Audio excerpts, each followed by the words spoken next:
Good morning, welcome children to the JV classes. आज हम निबंध के एक और रूप को देखते हैं। निबंध का जो विषय है वो है दूरदर्शन। दूरदर्शन तो सभी जानते हैं इसको, शायद इसे जानने वाले कोई नहीं होंगे। इसे भी हम एक सुंदर शब्दों में दूरदर्शन क्या है और इसे किस तरह से हम इस्तेमाल करना चाहिए, इसका रूप कितना प्रक्षिप्त रूप से हमारे सामने आया, ये हम बता रहे हैं कि इन शब्दों में मनोरंजन का प्रतीक है संगीत। सीधी सी बात है, यदि मनुष्य बहुत थक जाते हैं तो उसके लिए मनोरंजन की आवश्यकता होती है। मनोरंजन का अर्थ होता है nothing but to listen in music और टू गेट एंटरटेनमेंट। तो एंटरटेन का रूप जब भी दिमाग में आए तो उसका सही रूप हमारे सामने आता है केवल संगीत के रूप में। इसीलिए हमने कहा मनोरंजन का प्रतीक है संगीत, और संगीत का प्रत्यक्ष रूप है क्या? दूरदर्शन के गीत संगीत। तो जब हमारे मानव प्रकृति में जब कभी ऐसा कोई यंत्र नहीं था, तब भी मनोरंजन के लिए लोगों ने संगीत को ही महत्व दिया। तो ऐसा संगीत का आज हम प्रत्यक्ष रूप से अगर हम मनोरंजन प्राप्त करते हैं तो वो केवल दूरदर्शन के द्वारा। तो इसीलिए हमने क्या कहा कि संगीत का प्रत्यक्ष रूप है दूरदर्शन के गीत और संगीत। वेयर दूरदर्शन में हम संगीत को सुन सकते हैं, देख सकते हैं और पूरी तरह से मनोरंजन प्राप्त कर सकते। तो अब चलिए आगे बढ़ते हैं। इसका प्रस्तावना रूप क्या है? पहले मैंने जैसे आपको बताया, प्रस्तावना मतलब भूमिका। हमारा जो टॉपिक है, what is our topic of Doordarshan और it whatever it may be, that should not be track out. We always concentrate, हमें हमेशा ध्यान देना चाहिए कि if we are in introduction point, we are only in the point of introduction of our topic. So याद रखिए, दूरदर्शन किसे कहते हैं हमको प्रस्तावना में लिखना है। दूरदर्शन मतलब क्या होता है? दूर के वस्तुओं का दर्शन करना, यानी दूर के जो भी कुछ हो रहा है उसे अपने घर पर या कहीं पर बैठकर एक यंत्र में देखना ही, उस यंत्र को ही कहा जाता है दूरदर्शन। तो एक्चुअली ये जो दूरदर्शन होता है वो टेलीविज़न भी कहते हैं इसको। क्या कहते हैं इसको? दूसरी बातों में टेलीविज़न। टेलीविज़न एक ग्रीक शब्द है। टेली का अर्थ होता है दूर और विज़न का अर्थ होता है देखना, यानी दूर के दृश्यों को अपने यंत्र के द्वारा देखना ही क्या कहलाता है? टेलीविज़न कहलाता। तो ये दो शब्दों से बना है, टेली और विज़न। तो विज़न का अर्थ क्या हो गया? देखना, और टेली का अर्थ क्या हो गया? दूर। तो पूरी सी बात, सीधी सी बात है कि दूर के वस्तुओं को हम अपने घर बैठ करके जिस यंत्र के द्वारा देख रहे हैं उसे ही टेलीविज़न कहते हैं। तो टेलीविज़न तो हमने अर्थ दे दिया। अब ये क्या है, कैसे आया, किसके द्वारा आया, ये भी हमको यहाँ बताना है कि टेलीविज़न सबसे पहले इसका निर्माण जो है शुरू हुआ था बहुत पहले, 1927 में शुरू, लगभग ये खत्म होकर हमारे सामने आया। तो पाल निप्को नामक एक वैज्ञानिक के द्वारा ये इसकी रूपरेखा पूर्ण रूप से दी गई थी। यहाँ पर क्या हुआ था कि जब दूरदर्शन, यानी उनके अथाक प्रयासों का सोचते थे, इसके दूरदर्शन से पहले हमारे पास रेडियो था। उस रेडियो के द्वारा हम केवल संगीत को सुन सकते थे, सुन के हम मनोरंजन प्राप्त कर सकते थे। लेकिन पाल निप्को के प्रयासों के द्वारा उन्होंने उनको और आगे बढ़ाया कि यदि हम जो सुन रहे हैं अगर उसे हम देख भी सकते तो कितना अच्छा होता। तो ये उन्हीं के प्रयासों का, पाल निप्को के प्रयासों का प्रत्यक्ष रूप है कि दूरदर्शन, यानी उन्होंने इसको एक अंतिम रूप दिया। तो सबसे पहले ये बाजार में श्वेत श्याम यानी ब्लैक एंड वाइट के रूप में हमारे बाजार में या हमारे सामने आया। हमने उसके द्वारा बहुत अधिक मनोरंजन प्राप्त की। तो दूरदर्शन में केवल संगीत और गीत और नहीं, बल्कि हमें विश्व के बारे में अनेक ज्ञान भी प्राप्त होते हैं, और विश्व में जो जो घटनाएं घट रही है, जो भी कुछ हो रहा है, हम अपने घर में बैठे ही पूरे विद इन सेकेंड में हम पूरे इंफॉर्मेशंस को पा सकते, पूरी जानकारी को हम प्राप्त कर सकते हैं। तो दूरदर्शन एक ऐसा यंत्र है जो मनुष्य को मनोरंजन के साथ साथ अपनी ज्ञान और अपनी जानकारी की क्षेत्र को और अधिक विशाल बनाता है। तो इसके अंतर्गत हम लिख सकते हैं। अब हम जा रहे हैं विषय विश्लेषण में। विषय विश्लेषण के अंतर्गत हम अभी इसको बताएंगे कि ये क्या है, दूरदर्शन में विषय विश्लेषण के द्वारा हम ये बताने जा रहे हैं कि ये जो मैंने कहा दूरदर्शन को टेलीविज़न कहते हैं, इसको इस एक्स वैज्ञानिक ने इसका निर्माण किया और ये मानव के अथाक प्रयासों का प्रतीक रूप है। तो अब ये किस किस रूप से हमारे सामने इस्तेमाल हो रहा है या इसके द्वारा हम कितना लाभ और हानि प्राप्त कर रहे हैं, इसको हम विश्लेषण करते हैं। तो सबसे पहले विश्लेषण के अंतर्गत हम क्या लिखते हैं? लाभ। तो बेशक हमने अपने लाभ के लिए, of course we are started this, we are invent this for our 100% benefit and useful only. So according to our beneficials, what is the benefits we are getting from this instrument? तो इस यंत्र के द्वारा, इस दूरदर्शन के द्वारा हमें किस तरह के लाभ प्राप्त हो रहे हैं? लाभ के अंतर्गत क्या आएगा? शिक्षा के रूप में, एक शिक्षा के रूप में बिल्कुल है जी लाभ शिक्षा का।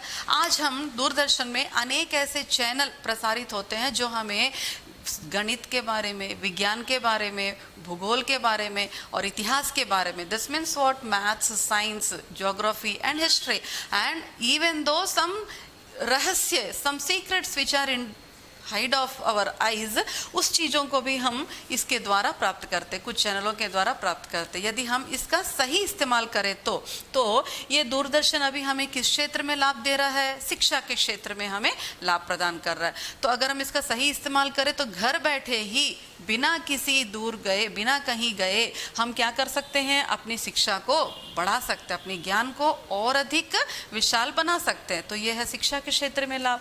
दूसरा क्या होता है? कृषक के क्षेत्र में, कृषक यानी किसान, एग्रीकल्चर एरिया, कृषक क्षेत्र में ये कौन सा का किस तरह से सहायक हो रहा है?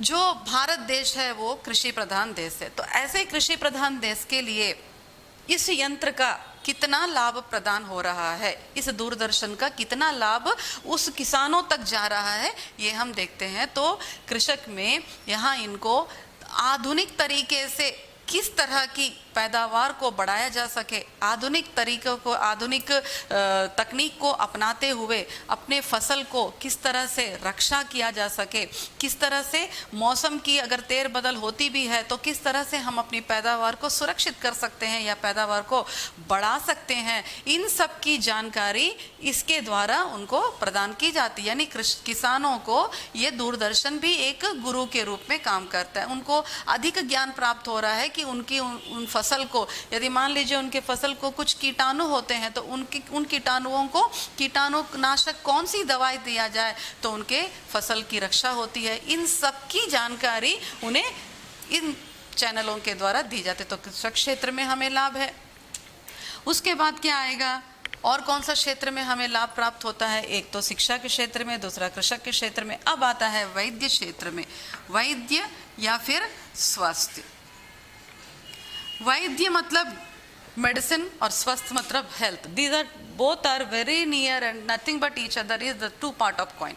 तो यदि वैद्य है तो हम स्वास्थ्य है, और अगर हम स्वास्थ्य है उसके कारण वैद्य है। तो यदि हम इन दोनों को, स्वास्थ्य को अगर हम तरीके से अपना मेंटेन करें, यानी हम अपने स्वास्थ्य की रक्षा करना चाहते हैं, तो इसके लिए हर वक्त हमें किसी शिक्षक के पास या किसी डॉक्टर के पास कहीं ना कहीं जाकर हमें उनकी जानकारी को प्राप्त करनी पड़ती थी कि हमें अपने स्वास्थ्य के लिए क्या करें, किस तरह से हम स्वस्थ रह सकते हैं। लेकिन आज दूरदर्शन के द्वारा ऐसा हो गया है कि दूरदर्शन हमें वैद्य के रूप में हमें अनेक तरह की सलाह दे रहे हैं, अनेक तरह के तरीके बता रहे हैं कि किस तरह से हम योग करें, किस तरह से आसन करें, किस तरह से अपने आदतों में बदलाव लाएं, how we are protect our, how we have to protect our health, what we do, the some tics, how we do the yogasans, how we do the exercise, and what is the good habits, and what are these all things which are very related for the health, good health, these all we are getting from the Doordarshan. तो इसलिए ये वैद्य के रूप में हमें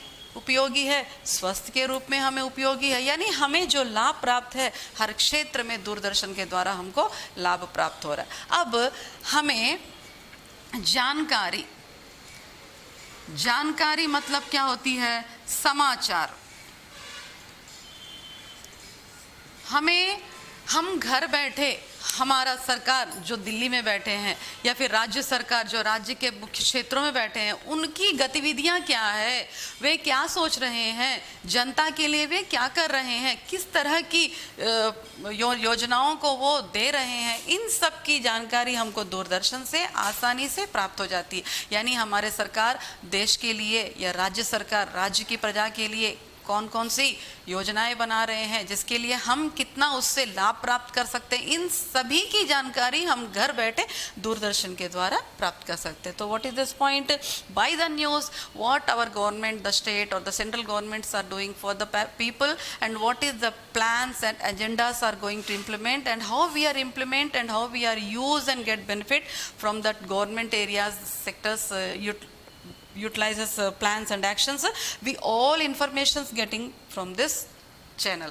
तो nothing but जो समाचार चैनल होते हैं यानी जो न्यूज़ चैनल होते हैं वो हमें दुनिया की खबरें देते हैं। इसीलिए इसके द्वारा हम क्या होते हैं, हमेशा अपने जो भी क्षेत्र में हम रहते हो, जो भी देश में रहते हो, हम पूरे विश्व से जुड़े होते हैं। तो we are the social being and how we are tied to each other by and only the Doordarshan और टेलीविज़न। तो इस दूरदर्शन के द्वारा हम विश्व के साथ संबंध को जोड़े रखते हैं, बरकरार रखते हैं। तो ये बहुत बड़ी बात है कि हमें बिना कहीं गए हम अपने पूरे जानकारियों को एकत्रित कर लिए। तो इस तरह से अलग अलग रूपों में एंड फाइनली और अंतिम क्षेत्र में मनोरंजन।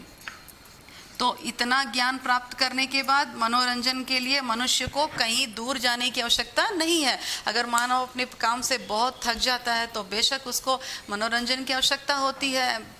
So what is I am telling, when the man is become to more and more tied with the daily schedule and same work, of course he want the entertainment, and for the entertainment he need not to go anywhere or he need not to spend extra money for seeing the movies or anything. He can sit in front of television and he gets some the best and best music, with that he become to relief. तो यही कहा जा रहा है यहाँ पर मनोरंजन में कि हमें अनेक मनोरंजन के चैनल है, जैसे कि संगीत के चैनल है, नाटक के चैनल है, सिनेमा के चैनल्स है, या फिर कहानियों के चैनल है, या तरह तरह के कुछ शोज होते हैं। तो इन सब को देखने के द्वारा हम अपनी थकान को पूरी तरह से भूल जाते हैं और हम फिर से तरोताज़ा हो जाते हैं। तो इस तरह से मनोरंजन का सही रूप से इस्तेमाल करते हुए हम इस दूरदर्शन को क्या कर सकते हैं, बहुत से बहुत अधिक लाभ प्राप्त कर सकते हैं। तो इतना अधिक लाभ होने के बावजूद इसके साथ कुछ नष्ट भी है।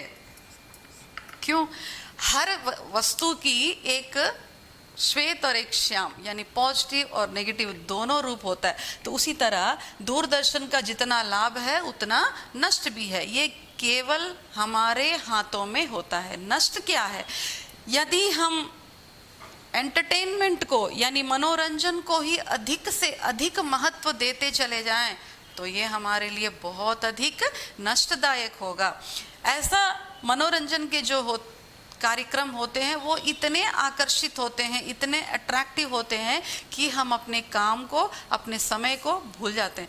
तो ऐसा अगर हम करें तो हम क्या हो जाएंगे, अपने काम से दूर हो जाएंगे, हम अपनी दिनचर्या से अलग हो जाएंगे और अपने सफलता से हम दूर हो जाएंगे या अपने लक्ष्य से हम दूर हो जाएंगे। तो इसीलिए हमें हमेशा लाभ के अतिरिक्त नष्ट को भी ध्यान में रखना चाहिए और नष्ट को ध्यान में रखते हुए इसका सही इस्तेमाल करके हमें इससे लाभ प्राप्त करना चाहिए। तो ये हो गया नष्ट। अब अंतिम क्या है? उपसंहार। उपसंहार किसे कहते हैं? फिर वही बात, जितना कम देखिए उतना अधिक लाभ प्राप्त कीजिए। तो how far you see less and less that much you get the benefit from the Doordarshan. तो निष्कर्ष क्या है? इस यंत्र को एक यंत्र की तरह ही इस्तेमाल करना चाहिए। दूरदर्शन को हमें मनोरंजन के सीमित क्षेत्र के लिए इस्तेमाल करना चाहिए और जो लाभ के जो अलग अलग पक्ष है उसे हमें पूरी तरह से लाभ उठाना चाहिए। तो निष्कर्ष क्या है? बच्चों के लिए खासकर अपनी पढ़ाई लिखाई को छोड़कर पूरा समय दूरदर्शन के सामने नहीं बिताना चाहिए। उसके द्वारा हमारी समय की बर्बादी तो होती ही है, साथ ही साथ हमारे आंखें भी मंद पड़ जाती है। तो इसीलिए निष्कर्ष क्या लिखेंगे कि दूरदर्शन का सही इस्तेमाल जीवन का सदुपयोग। तो जीवन का सदुपयोग कैसे होगा? दूरदर्शन के द्वारा अगर हम सही इस्तेमाल किया जाए, दूरदर्शन को तरीके से देखा जाए तो हमारे लिए ये एक वरदान सिद्ध होगा और ये हमारे लिए बहुत उपयोगी साधन भी सिद्ध होगा। धन्यवाद बच्चों।